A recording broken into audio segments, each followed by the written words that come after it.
ಓಂ ನಮಃ ಶಿವಾಯ. ಎಲ್ಲರಿಗೂ ಶರಣಾರ್ಥಿಗಳು. RSS ಗೀತೆ ಅಂದ್ರೆ ಯಾವುದೋ ಒಂದು ದೇಶದ್ರೋಹದ ಕೆಲಸ ಅಂತಕ್ಕಂಥ ರೀತಿಯಲ್ಲಿ ಕೆಲವರು ಇವತ್ತು ಬಿಂಬಿಸ್ತಾ ಇದ್ದಾರೆ. ಬಸವ ಕಲ್ಯಾಣದಲ್ಲಿ ಮೊನ್ನೆ ಭಾರತೀಯ ಜನತಾ ಪಕ್ಷದ ಕಡೆಯಿಂದ ಒಂದು ಜಿಲ್ಲಾ ಮಟ್ಟದ ಪ್ರಶಿಕ್ಷಣ ವರ್ಗವನ್ನ ಆಯೋಜಿಸಲಾಗಿತ್ತು.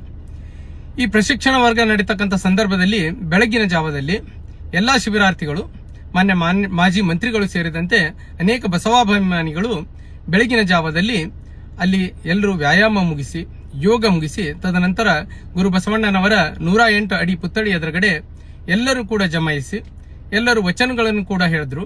ತದಾದ ನಂತರ RSS ಗೀತೆಯನ್ನು ಕೂಡ ಸಾಮೂಹಿಕವಾಗಿ ಎಲ್ಲರೂ ಪಠನ ಮಾಡಿದ್ರು. ಈ RSS ಗೀತೆ ಪಠನ ಮಾಡೋದು ಒಂದು ದೇಶದ್ರೋಹ ಅನ್ನೋ ರೀತಿಯಲ್ಲಿ ಇವತ್ತು ಬಿಂಬಿಸ್ತಾ ಇದ್ದಾರೆ.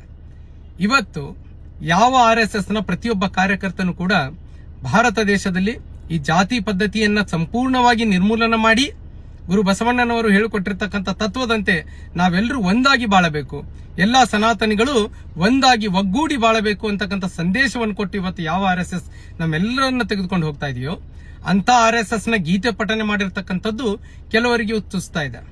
ಅವರಿಗೆ ಗುರು ಬಸವಣ್ಣನವರ ಆವರಣದಲ್ಲಿ ಅನ್ಯ ಧರ್ಮೀಯರು ಬಂದು ಅವರ ಧರ್ಮಗ್ರಂಥಗಳ ಮಾರಾಟ ಮಾಡಿ, ಅದು ಕೂಡ ಒಂದು ಅಂಗಡಿ ತರ ಇಟ್ಕೊಂಡು ಮಾರಾಟ ಮಾಡಿದ್ರು ಕೂಡ ಅವ್ರಿಗೆ ಯಾವುದೇ ರೀತಿಯಾದಂತಹ ನೋವಾಗಲ್ಲ. ಇವತ್ತು ಅಣ್ಣ ಬಸವಣ್ಣನವರ ಅವರ ಒಂದು ಜೀವನದ ಕುರಿತಾಗಿ ಇಲ್ಲ ಸಲ್ಲದ ಮಾತುಗಳನ್ನ ಅನ್ನ ಧರ್ಮೀಯರು ಬಂದೇನು ಹೇಳಿದ್ರು ಇದೇ ಬಸವ ಭೂಮಿಯಲ್ಲಿ, ಆ ಸಂದರ್ಭದಲ್ಲಿಯೂ ಕೂಡ ತಮ್ಮ ಬಾಯಿಯನ್ನು ಮುಚ್ಚಿಕೊಂಡಿರ್ತಕ್ಕಂಥ ಈ ಮುಖಂಡರು ಇವತ್ತು ಕೇವಲ ಇಡೀ ದೇಶವನ್ನು ಒಗ್ಗೂಡಿಸ್ತಕ್ಕಂಥ ಎಲ್ಲಾ ಸನಾತನಿಗಳನ್ನು ಒಗ್ಗೂಡಿಸ್ತಕ್ಕಂಥ RSS ಗೀತೆ ಕುರಿತಾಗಿ ಇಷ್ಟೊಂದು ನೋವುಗಳನ್ನು ತಾವು ಹೇಳ್ತಾ ಇದ್ದೀರಲ್ಲ. ಅಲ್ಲ, ನೀವು ಒಂದು ಬೋರ್ಡ್ ಹಚ್ಚಿಬಿಡಿ, ಇವತ್ತು ಬಸವಣ್ಣ ಅಂದ್ರೆ ಕೇವಲ ನೀವಿಷ್ಟೇ, ಬೇರೆ ಯಾವ ಲಿಂಗಾಯತರು ಕೂಡ ಬಸವಾಭಿಮಾನಿಗಳಲ್ಲ. ಅಲ್ಲ, ಇವತ್ತು RSS ನ ಪಥಸಂಚಲನದಲ್ಲಿ ಅದೆಷ್ಟು ಜನ ಬಸವಾಭಿಮಾನಿಗಳು ಪಾಲ್ಗೊಳ್ತಾರೆ ಅಂತಕ್ಕಂಥದ್ದನ್ನ ನೀವೇ ಕಣ್ಣಾರೆ ನೋಡಿದ್ರಿಯೇ. ವಿಡಿಯೋ ಸಾಕ್ಷಿ ಸಮೇತ ಬಸವ ಕಲ್ಯಾಣದಲ್ಲಿ ತಮ್ಮ ಎದುರುಗಡೆ ಇದೆ. ಹಾಗಾದ್ರೆ ಅವ್ರು ಯಾರು ಕೂಡ ಬಸವಾಭಿಮಾನಿಗಳಲ್ವಾ? ಕೇವಲ ನೀವಷ್ಟೇ ಬಸವಾಭಿಮಾನಿಗಳ? ಸ್ವಲ್ಪ ಆದ್ರೂ ನಾಚಿಕೆ ಬರ್ಬೇಕು ನಿಮ್ಗೆ. ಇವತ್ತು RSS ಕುರಿತಾಗಿ ಈ ರೀತಿ ಮಾತನ್ನು ಹೇಳ್ತಾ ಇದ್ದೀರಲ್ಲ, ನಿಮ್ಗೆ ನೋವಿರ್ತಕ್ಕಂಥದ್ದು ಈ ಹಿಂದೂಗಳನ್ನ ಕಂಡ್ರೆ ನಿಮ್ಗಾಗಲ್ಲ. ಬಸವಣ್ಣನವರು ಯಾವತ್ತೂ ಕೂಡ ಹಿಂದೂ ಧರ್ಮವನ್ನು ವಿರೋಧಿಸಿಲ್ಲ. ಇದರಲ್ಲಿರ್ತಕ್ಕಂಥ ಈ ಮೂಢನಂಬಿಕೆ ಪದ್ಧತಿ, ಕೆಲವರು ಏನೇನೋ ತಂದೆಯನ್ನು ಆಚರಣೆ ಮಾಡ್ತಕ್ಕಂಥದ್ದು ಇಲ್ಲ ಸಲ್ಲದನ್ನ, ಅದು ನಿಜವಾಗ್ಲೂ ಕೂಡ ಸನಾತನ ಹೇಳಲ್ಲ. ಆದ್ರೂ ಕೂಡ ಕೆಲವೊಂದು ಮೂಢನಂಬಿಕೆಗಳನ್ನ ಜನರು ಆಚರಿಸ್ತಾರೆ. ಅದನ್ನು ನಾವು ಕೂಡ ವಿರೋಧಿಸ್ತೀವಿ.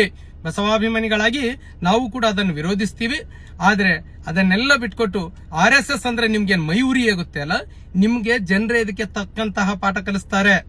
ನಿಮ್ಗೆ ಏನ್ ಮಾಡೋದಿದೆ, ಕೇಸ್ ಮಾಡೋದಿದೆಯಾ ಮಾಡಿ, ಮತ್ತೇನ್ ಮಾಡೋದಿದೆ ಮಾಡಿ. ನಾವೆಲ್ಲರೂ ಕೂಡ ಬಸವಾಭಿಮಾನಿಗಳು.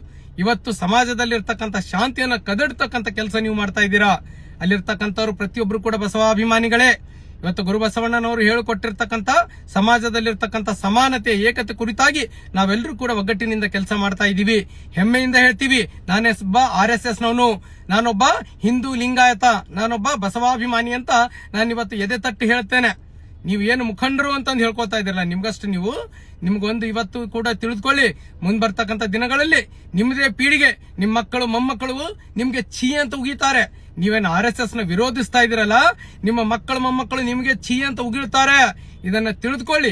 ನಿಮ್ ಕೈಯಿಂದ ಏನ್ ಮಾಡ್ಲಿಕ್ಕಾಗುತ್ತೋ ನೀವು ಮಾಡಿ. ಆದ್ರೆ ದೇಶ ಸೇವೆ ಮಾಡ್ತಕ್ಕಂಥದ್ದನ್ನ ನಾವು ಯಾವತ್ತೂ ಬಿಡಲ್ಲ. ಯಾವುದು ನಮ್ಮ ಮನಸ್ಸಿಗೆ ಸರಿಯಾಗಿ ಅನ್ಸುತ್ತೋ ಅದನ್ನ ನಾವು ಮಾಡೇ ಮಾಡ್ತೀವಿ ಅಂತಕ್ಕಂಥ ಮಾತನ್ನ ಈ ಸಂದರ್ಭದಲ್ಲಿ ನಾವು ನಿಮ್ಗೆ ಹೇಳ್ತೇವೆ. ಜೈ ಭಾರತ್ ಮಾತೆ, ಜೈ ಗುರು ಬಸವಣ್ಣ, ಜೈ ಸನಾತನ ಹಿಂದೂ ಧರ್ಮ, ಜೈ ಲಿಂಗಾಯತ ತತ್ವ. ಧನ್ಯವಾದ.